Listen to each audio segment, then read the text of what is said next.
crois qu'il y a un truc qui fascine autant que ça fait peur, c'est quand tu te rends compte qu'il n'y a que toi en fait. Quand tu es en self-custody, tu as un grand pouvoir et selon en fait combien tu as et combien tu veux sécuriser, tout d'un coup tu as une grande responsabilité parce que tu es seul.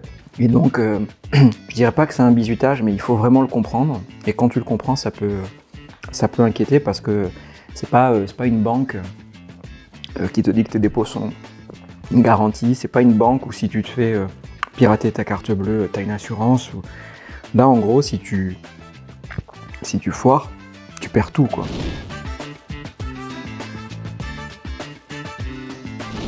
Bienvenue pour un nouvel épisode de Spicy Blockchain, cette semaine avec Rémi Daliz. Rémi, je crois que tu fais partie un peu de ces personnages de l'ombre que les gens ne connaissent pas forcément, ne se rendent pas vraiment compte de tout l'impact que tu as pu avoir sur notre écosystème et en particulier sur les hardware wallets. Donc je suis ravi de te recevoir dans cette émission. On va déguster une dizaine de nuggets, potentiellement, et répondre à une dizaine de questions. À chaque question, sa nuggets et sa sauce. On commence par Modular Ethereum. Je t'en sers un petit peu pour toi, un petit peu pour moi. Et je te laisse déguster pour la première question. Et j'y vais franco. Tu vas franco. Et merci de m'avoir invité, je suis ravi d'être là.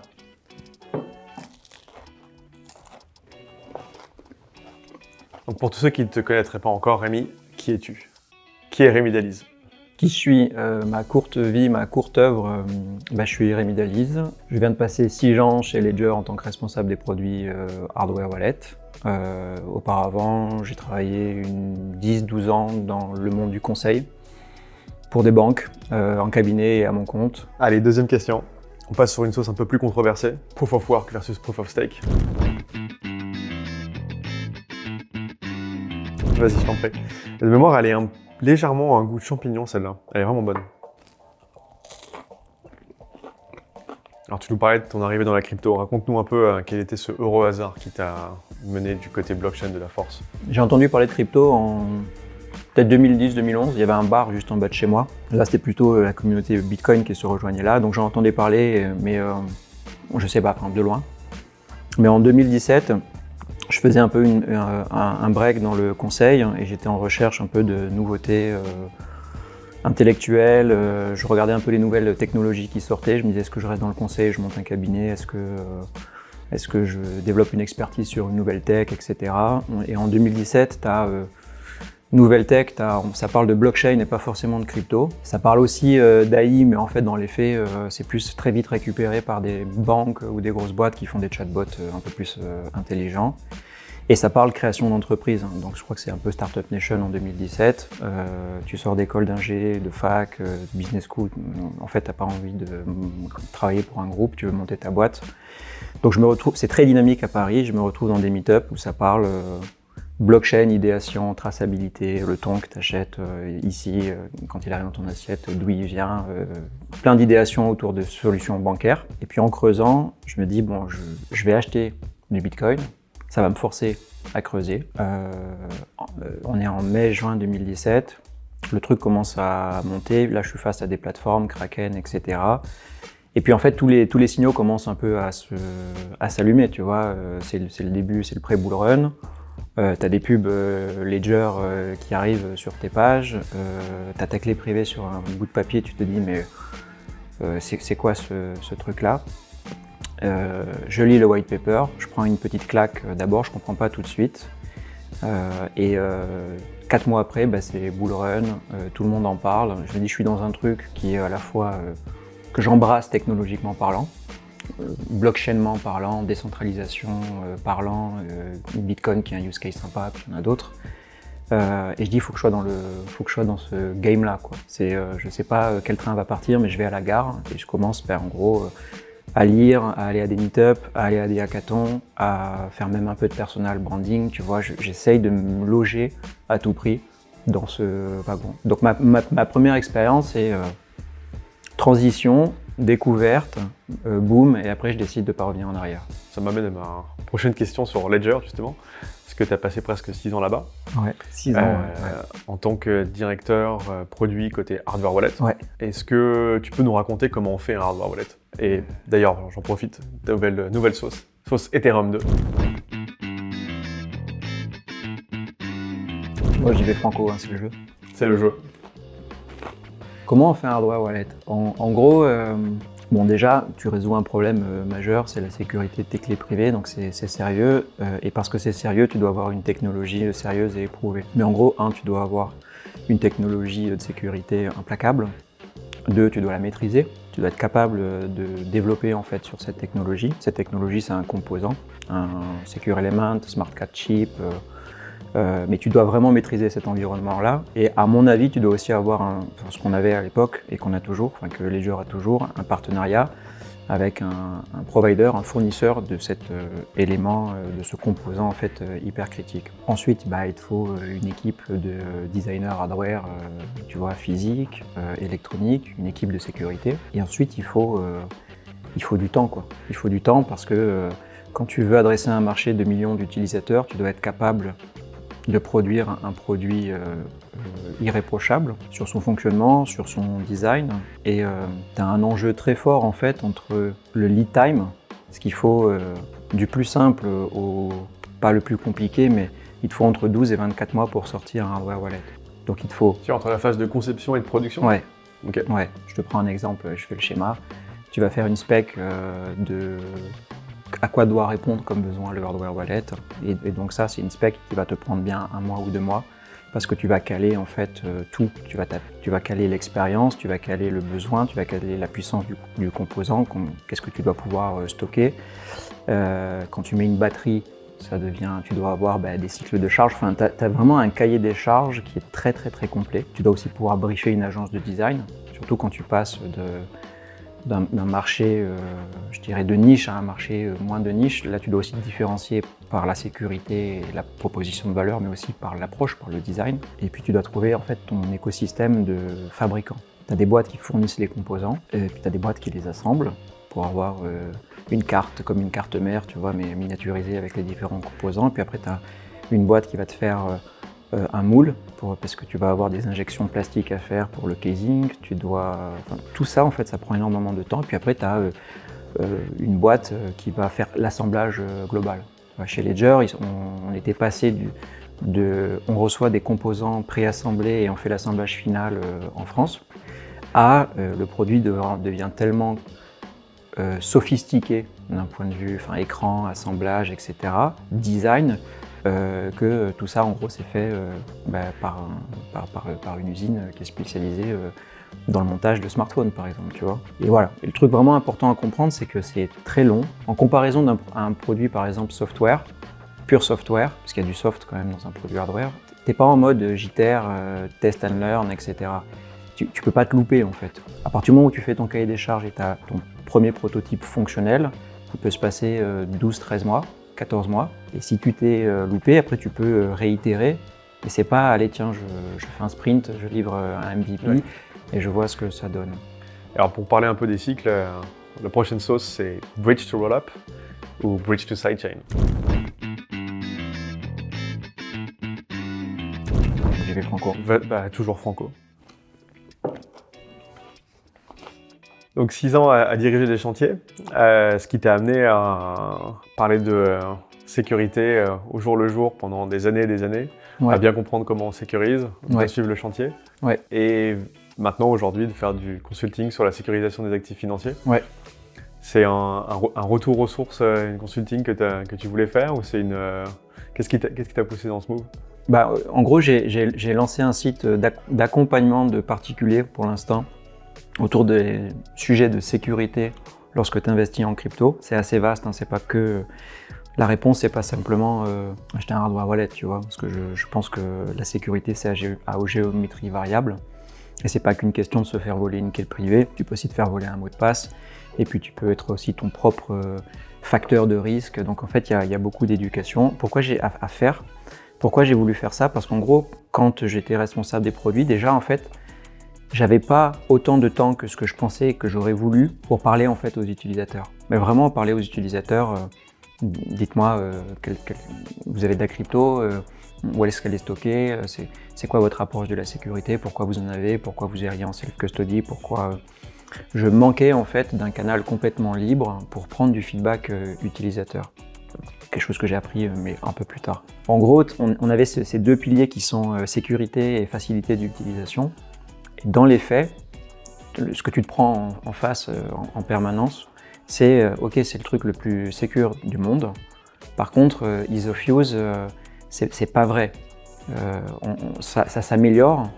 Ça s'améliore chez Ledger, ça s'améliore chez Trezor, ça s'améliore, c'est l'ensemble de l'écosystème côté hardware wallet, mais c'est pas facile à utiliser d'une part. D'autre part, en fait, ça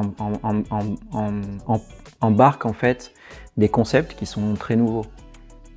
Si tu as un profil un peu tech-savvy et que tu comprends vite ce que c'est une clé privée et pourquoi il faut la protéger, mais avant ça, l'utilisateur, ce qu'il veut, c'est investir, parce que c'est une réalité aussi, c'est pas pour la décentralisation nécessairement, il veut investir dans un actif pour gagner de l'argent, tout simplement.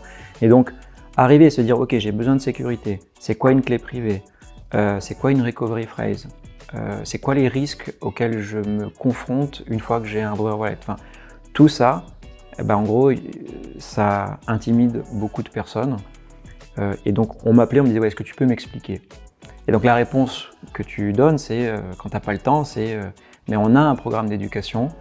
Et puis, et justement, on dit, ouais, mais il y a trop d'éducation. Tu vois, par où on commence? Et c'est pas parce qu'il y a beaucoup d'éducation que l'éducation, elle est adaptée, en fait, à ton niveau de connaissance. Quand tu regardes un podcast, écoutes un podcast, il se déroule le podcast. Quand tu lis un article, il se déroule. Quand tu regardes une vidéo sur YouTube de quelqu'un, d'une boîte ou de quelqu'un qui t'explique c'est quoi un hardware wallet, pourquoi c'est tu peux faire pause, mais il ne s'adapte pas à ta réaction, à ton niveau de connaissance, aux questions que tu pourrais avoir, aux craintes que tu as. Chaque situation est unique. Et je me suis dit, je vais aller capter en fait ces utilisateurs-là qui ont besoin d'un hardware wallet, mais qui n'arrivent pas à franchir le premier pas, et qui seraient rassurés de parler à quelqu'un de, j'espère, legit, moi en l'occurrence, mais il y en a d'autres pour vraiment comprendre ce qu'ils font et pas tomber dans des pièges dans lesquels des gens qui apparemment ont compris, parce qu'ils achètent un hardware wallet, tombent puisqu'ils se font voler leurs 24 mots, tu vois, dans une campagne de phishing. Donc voilà, j'avais l'impression que la solution c'était devenu le mal nécessaire mais que tu la maîtrises pas. Et moi, ce que j'aimerais, c'était rapporter de la vulgarisation et un accompagnement sur mesure pour que tu puisses dire « Ok, j'ai compris comment ça fonctionne, je suis rassuré, je vais acheter un produit. Rémi, il va m'accompagner de l'initialisation jusqu'au transfert. Et en gros, après, je peux dormir sur mes deux oreilles, je suis autonome et je suis préparé pour le futur. » Ça tombe bien, on va pouvoir parler des petites histoires d'horreur que tu as pu croiser dans ta carrière avec une prochaine sauce, la sauce Ethereum France. Une de mes premières histoires d'horreur, moi, c'était à HTC. Je rentre, première HTC, on prend un taxi, on met tous les kakémonos et autres trucs dans le coffre du taxi, direction la soirée de clôture, on devait tout redéployer et tout. On ferme le truc à 18h pour la soirée à 19h et tout. Bref, le taxi vient nous chercher, il regarde, il dit « Ah ouais, il y avait une conférence ici, Ethereum, je connais, moi j'ai beaucoup de Bitcoin et tout. » Ah ouais, super, impressionnant. Tu tombes sur un taxi en 2017 qui a des cryptos. Bon, et du coup, comment ça se passe et tout 2018. Et le mec me dit ouais, en fait, j'ai vu une pub sur Google et j'ai appelé le gars au téléphone et j'ai fait l'achat directement au téléphone. Il m'a donné le numéro de compte, j'ai fait un virement et voilà. Il y a quelqu'un au téléphone qui faisait fait un virement. Ouais, je lui ai envoyé, il m'a donné son RIB, je lui ai envoyé le RIB. Voilà, on continue le taxi. Et du coup, l'accompagnement, qu'est-ce qui se passe le mec il m'envoie des textos toutes les semaines pour me dire voilà ce que j'ai gagné, voilà où ça en est. Parfois ça monte, parfois ça descend, mais autant en général ça monte. Ok, et du coup pour vendre, comment ça se passe? Ce serait simple, il suffit que je donne mon numéro de carte bleue, il me fait un virement directement sur la carte bleue. What? Et la fin de la course c'est terminé, je me suis dit mais c'est ultra scammy. Je pense que ce pauvre homme, ça c'est... Donc je lui ai recommandé d'aller regarder des exchanges, CoinHouse, Kraken et autres, pour dire c'est peut-être le bon endroit si tu utilises un truc qui est un peu plus pignon sur rue, qui est un peu plus encadré, pour commencer quoi. Mais parlons un peu de ces histoires d'horreur puisqu'on passe sur... On commence à arriver dans les sauces un petit peu hard. Je sais pas si tu remarques, mais normalement t'es un peu tapissé déjà. Ouais, mais ça va franchement. Franchement ça va? Ouais, il y a eu le petit réveil là avec ça c'est la 4e? C'est la 5e. Bon, avec la 4e, il y a eu le petit réveil. Ouais. Donc là, a priori, je devrais être en forme. Franco. Alors dis-moi, quels sont tes pires souvenirs? Tes pires souvenirs de hack, de vol, de de bazar qui a pu se passer avec des wallets ou de la crypto? J'arrive. Hein. Ouais, elle est bien celle-là. Mais celle-ci, ça y est, là, on se rapproche du piment rouge. C'est fumé, hein. Le vrai. Elle est très bonne. Il y a eu 2 cas qui t'exposent aussi à toi en tant que fabricant, parce qu'il y a le doute. C'est quoi? C'est le fabricant qui a piégé, c'est quelqu'un chez le fabricant, il y a une backdoor, etc. Puis après, quand tu retraces, tu vois que ça vient pas de chez toi. Donc typiquement, c'est quelqu'un qui a acheté un produit recyclé, remis sur le marché via Amazon, par une boutique non officielle, sans contrôle par ailleurs d'Amazon lui-même. Ça a été corrigé ensuite. Mais en gros, il y a un utilisateur qui a acheté un hardware wallet et qui a reçu un hardware wallet déjà en fait initialisé. Et quand tu sais pas ce que tu sais pas, et que tu as confiance dans une marque, parce que c'est le leader mondial de la sécurité, et que tu achètes un hardware wallet et qu'en fait il est déjà initialisé, il a déjà une recovery phrase, avec des fausses instructions qui t'amènent sur un site. C'est très comme n'importe quel hack ou scam ou phishing. C'est très sale, ça fait mal, parce que tu initialises un produit en pleine confiance, tu achètes des fonds, en fait tes fonds ils disparaissent mais automatiquement, tu vois. C'est assez cracra, c'est difficile en fait à contrôler, et c'est pour ça qu'en général tu n'achètes jamais, mais jamais un hardware wallet de seconde main, quoi. C'est le truc à pas faire. Tu peux le faire avec un téléphone, tu peux le faire avec une voiture, mais jamais avec un coffre-fort en fait. Tu sais pas si quelqu'un n'a pas pris un double des clés. Ah, la voiture, tu demandes le contrôle technique. Tu demandes le contrôle technique, ouais. Alors oui, après tu peux avoir des... Effectivement, oui. Dans le même style... Attends, avant que tu m'en donnes une deuxième, on va faire une deuxième sauce. Ah ouais? Prochaine sauce, c'est un personnage de notre dernier jeu vidéo qui s'appelle Master Duster. Franco, et on enchaîne sur la deuxième bière histoire. Cheers. Cheers. Forcément, il y a un piège. Elle n'attaque pas tout de suite. Écoute, je vais parler avant qu'elle monte. Non, la deuxième, c'est un peu le même style, mais c'est toujours comment tu peux compromettre un produit que tu penses qui est super sûr. C'est un peu plus sophistiqué cette fois-ci, c'est que le produit n'est pas initialisé. En gros, tu as ce qu'on appelle un app launcher qui est logé pas loin du port USB. Et en gros, dès que tu branches ton device, il est alimenté par le câble USB. Et en gros, ce que ça va faire, en gros, c'est que ça va activer un petit logiciel qui est dans un composant. Et ça va t'ouvrir une page sur ton desktop, sur ton ordinateur. Attends, ça c'est un truc dont on se rend pas forcément compte, on n'a pas l'habitude de la sécurité, c'est qu'au niveau même du port USB, tu peux loger un peu de software. Ouais, derrière. Ouais. Oui. Ou derrière, devant, derrière, entre en tout cas, entre la fiche USB que tu branches sur ton truc, tu peux loger quelque chose. Donc là en gros, c'est que tu prends un hardware wallet, tu le démontes, tu vas venir souder un petit composant à côté du port USB, dans lequel c'est un petit MCU, dans lequel tu vas avoir un petit logiciel qui, dès qu'il est alimenté, en gros, va renvoyer une information via le port USB. Et sur ton ordinateur, tu vas avoir une interface qui va s'ouvrir, qui se fait passer pour ton fabricant, en qui tu as hyper confiance.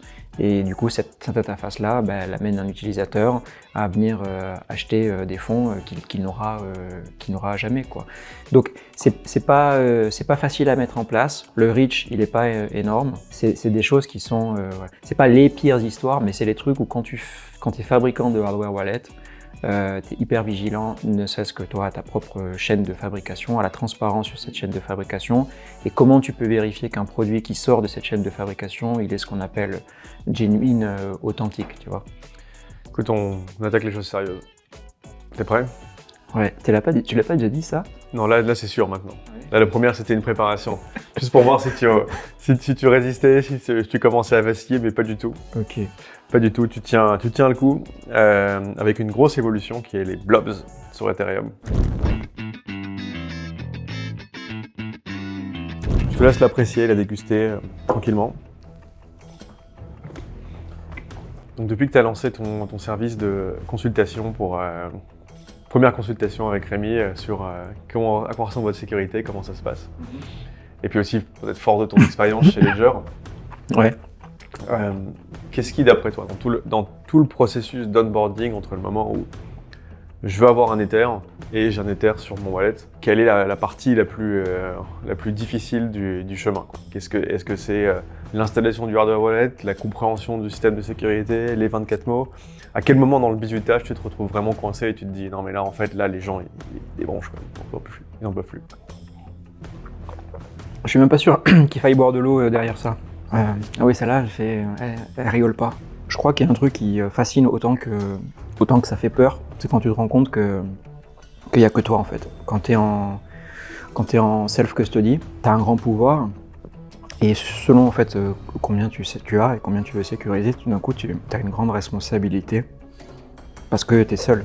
Et donc, je dirais pas que c'est un bizutage, mais il faut vraiment le comprendre. Et quand tu le comprends, ça peut inquiéter parce que c'est pas une banque qui te dit que tes dépôts sont garantis. C'est pas une banque où si tu te fais pirater ta carte bleue, t'as une assurance. Là, en gros, si tu foires, tu perds tout, quoi. C'est sur le papier la technologie du futur, et en même temps, c'est littéralement la technologie du futur sur un bout de papier. Et en fait, je viens à mon truc. C'est que quand tu initialises un hardware wallet, et ben en gros, tu as 12 ou 24 mots selon les fabricants que tu dois écrire sur un morceau de papier. Ça, pour moi, c'est pas le truc le plus simple à faire parce qu'on te demande de l'écrire, on te demande de le réécrire ensuite sur ton device, etc. Mais tu te retrouves finalement avec un bout de papier qui peut devenir un très très très gros problème si tu sais pas qu'en faire, si tu n'as pas compris ce que c'était ton seul backup et que, en gros, si tu le perds, c'est foutu. Si on te le fait voler, c'est foutu. S'il est usé, c'est foutu. Si tu ne le retrouves pas, c'est foutu. Une autre partie du bizutage, c'est les form factors. Maintenant, en fait, les produits deviennent de plus en plus grands et tactiles. En fait, ça peut être un peu long et fastidieux parce que tu as un petit écran, tu as des petits clics-clics, des choses comme ça. On te parle de plein de concepts en même temps, clé privée, recovery phrase, etc. Donc le parcours, la courbe d'apprentissage, je trouve qu'elle est pas encore évidente, pas pour tout le monde. Et le troisième point, c'est que une fois que tu as initialisé ton hardware wallet, tu dois aussi créer tes comptes. Donc en fait, c'est pas un truc où tu achètes un coffre-fort et tu ranges tes cryptos dedans. Et ça peut faire partie de ce qui est un peu fastidieux, c'est qu'une fois que tu l'as initialisé, t'as pas fini. Tu dois en plus le connecter à un soft pour créer tes comptes. Tu dois installer des apps dessus pour créer tes comptes sur un software. Si tu veux l'approche, sur le papier, il y a un super produit sexy qui est un coffre-fort et qui va résoudre ton problème. Mais ta courbe d'apprentissage derrière, elle est un peu longue, quoi. Donc le bizutage, limite, une fois que tu l'as, il faut continuer en fait de s'éduquer, de comprendre, d'être sûr que tu as bien compris ce que tu as dans les mains en fait. Écoute, t'as passé cette explication mais avec maestria, quoi. Au début... Donc moi j'étais là... Non, celle-ci, elle est... Mais elle m'intéresse, celle-ci, tu me diras... Ah, je te donnerai les références, bien sûr. Prochaine nuggets, boiler. C'est tout? Non, c'est bien. C'est bien. Vas-y, je t'en prie. Par exemple, là, j'aimerais bien qu'on parle un peu des smart accounts, smart wallet et autres account abstraction, ouais. Qui est une évolution assez importante, je pense, dans l'interface utilisateur et aussi dans les façons qu'on a d'onboarder. Toi, avec ton regard plutôt accès sécurité, comment est-ce que tu vois ça, et est-ce que c'est un sujet un peu nouveau, est-ce que c'est un sujet qui commence à apparaître dans les discussions quand tu parles à des gens qui s'intéressent à ces problématiques de conservation? L'account abstraction, je trouve que c'est une façon rapide et plutôt safe d'onboarder un utilisateur sur la crypto et après de venir rajouter un élément de sécurité comme un hardware wallet, comme tu vois cosigner ou qui ensuite devient... Mais en gros, ça apporte de la gouvernance souple et aujourd'hui c'est A ou B. C'est où tu as un hardware wallet, t'es cold. Tu peux tout faire aujourd'hui avec un hardware wallet, parce que l'échange centralisé, tu as aussi un échange décentralisé. Mais ça peut être fastidieux, ça peut être long. En gros, c'est comme si tu sortais avec ton coffre-fort pour aller acheter ta baguette de pain. Et ce que j'aime en fait avec la account abstraction, c'est que tu peux avoir un setup sécurisé dans lequel tout est finalement relié quelque part à un moment à ton hardware wallet. Et tu as ton coffre-fort avec 90% de tes assets qui sont complètement safe. Et tu as 10% en fait qui est sur tu vois, un smart account. Et sur lesquels tu vas pouvoir mettre on parlait de gouvernance, tu peux dire, voilà, si la dépense elle est supérieure à X, et dans ce cas-là, je vais faire intervenir mon hardware wallet, etc., etc. Et ça, c'est quelque chose que tu n'avais pas avant. pourrais dire, ouais, tu peux dire, il y a du multisig, des choses. Il y a plein de choses qui existaient, mais de façon morcelée. Allez, 8e sauce, la sauce Cosmic Battle.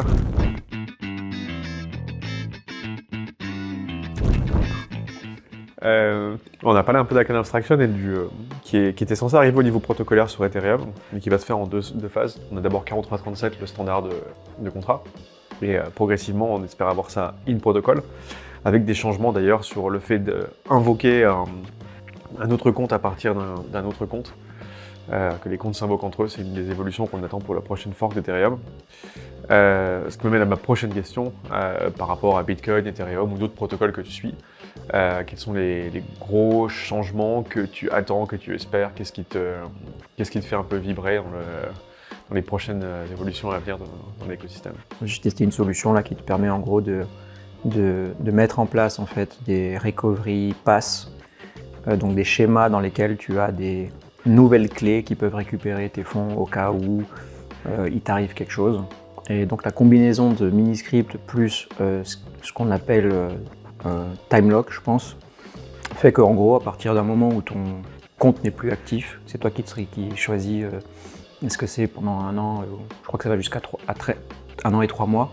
À partir de là, tu as un jeu de clés nouveau qui a été pré-généré mais qui devient actif et que du coup, des tiers dans ton schéma d'héritage ou de récupération peuvent récupérer en fait. Et du coup, récupérer tes fonds et se les envoyer sur un wallet. Et ça, c'est le truc qui m'intéressait beaucoup. Après, j'ai pas fait de veille depuis un moment. Dans mon approche, dans mes recherches, parce que je fais plus de hardware wallet, et donc la question, c'est pas qu'est-ce que je supporte dedans, c'est plutôt c'est quoi les use cases qui arrivent et qui effectivement sont rendus possibles par des nouveaux protocoles. On attaque la 10e sauce. 10e sauce. Déjà? Je sais, ça passe vite. Avec le Shiba à 3 yeux. J'y vais franco encore. Hein. Ouais, vas-y. 2024 est une année un peu charnière entre des zones de conflit et de tensions géopolitiques sur quasiment tous les continents. D'élections aussi, élections européennes, maintenant élections législatives en Europe et en France. On a les élections américaines aussi. On a l'arrivée de différentes réglementations en Europe, aux US et tout. Plein d'événements géopolitiques, dont peut-être une question un peu j'ai boule de cristal. À ton avis, quels sont les événements qui auront le plus d'impact positif, le plus d'impact négatif s'ils se produisent? Qu'est-ce que tu suis dans tout ça? Au-delà des réglementations, au-delà du contexte géopolitique, je pense qu'il y a des mouvements de fond qui peuvent faire bouger la crypto. Je sais pas, l'Asie par exemple, je regarde ça pas de près. Si demain, en gros, la Chine embarquait sa classe moyenne et devenait en fait un marché propice à l'achat et à la transaction de crypto, j'aurais tendance à dire que ça aurait un impact assez positif en termes de marché et de volume, et peut-être stratégique pour la Chine. Tu vois, aujourd'hui, ils ont racheté tous les bons du trésor, ils achètent du dollar en quantité, ils ont peut-être arrêté là et de l'or, donc ça va peut-être devenir un acteur captif en fait de crypto, stratégiquement parlant, mais ça va faire surtout un mouvement de volume énorme sur les marchés. Je pense que ça peut tirer en fait la valeur des cryptos. Il y a un deuxième effet. Hein. C'est un diesel. C'est un exemple. Après, c'est pas de la géopolitique, mais l'arrivée des ETF, là je vois que des impacts positifs. L'arrivée des ETF, Bitcoin, Ethereum, même si ça avait déjà été pricé, c'est pas encore accessible au grand public. On sait que ça va l'être. Donc là, forcément, ça va driver une demande, je pense, énorme du public, mais aussi des institutions. Tu vois, je pense que si un fonds de pension US il met 1% de son portefeuille, tu vois, sur un ETF Bitcoin, ça va faire quelque chose. Il faut bien les acheter ces Bitcoins. Hein. Ethereum, il faut bien les acheter. Et après, un troisième impact positif, mais d'une situation qui elle est vraiment négative. Si tu parlais de géopolitique, j'ai pas un exemple concret. C'est tous les feux sont un peu au rouge en ce moment. Il y a des pays qui sont beaucoup plus autoritaires ou beaucoup plus dans la mouise que nous, où finalement la confiance dans les institutions elle y est déjà pas, elle va y être encore moins. La confiance dans la monnaie, elle y est déjà pas, elle y est encore moins. Et avoir de la crypto, ça devient, je vais pas dire valeur refuge, mais ça devient quelque chose que tu peux posséder directement, une valeur que tu peux te trimballer où que tu ailles, et sur laquelle tu sais qu'il va pas y avoir de censure jusqu'à présent. Peut-être qu'en France et en Europe ça nous parle moins parce que les coûts d'inflation tu les sens mais ils sont légers. Si t'habites en Iran, ça te parle? T'habites en Iran, ça parle. Il y a 3 ans au Liban, c'était là, voilà. Moi j'ai des amis en Argentine, c'est vieux, mais dans les années 2000, tu vois l'effondrement du pesos. Donc non seulement leur pesos à la banque, il a perdu une grosse partie de sa valeur, mais en plus l'argent qu'ils avaient en dollars dans leur banque, ils ne pouvaient pas le retirer, et il a été converti en pesos pour limiter l'effondrement de la valeur du peso. Bon, enfin, tu vois ces choses-là qui nous paraissent loin. En fait, j'ai l'impression qu'elles se rapprochent. Ça ne veut pas dire qu'il va y arriver, et ça ne veut pas dire qu'on le souhaite, encore moins. Mais je trouve que ce sont des signaux qui disent « Ok, comment je fais pour être un peu assurer ma sécurité quelque part, la sécurité de mes actifs ?» Et je pense que ça, on l'a déjà vu de toute façon, ça risque de s'aggraver dans certaines parties du monde, et donc un attrait plus fort pour la crypto, et plus pour la partie spéculation, mais vraiment pour la partie unité de compte. Unité de compte, ouais, complètement. Petite dernière pour la route? Avec plaisir. Sauce Captain Fit.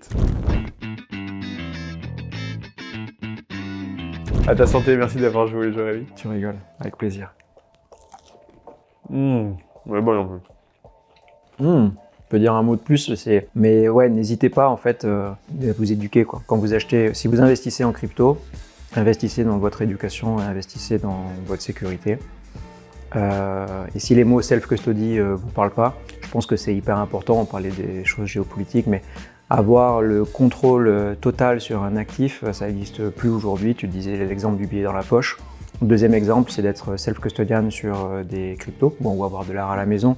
Je pense que c'est vraiment un instrument de sécurité, de contrôle et de liberté. Ça vaut le coup en fait de creuser au-delà des aspects purement financiers, spéculatifs, etc. Excellent mot de la fin. Merci beaucoup, Rémi.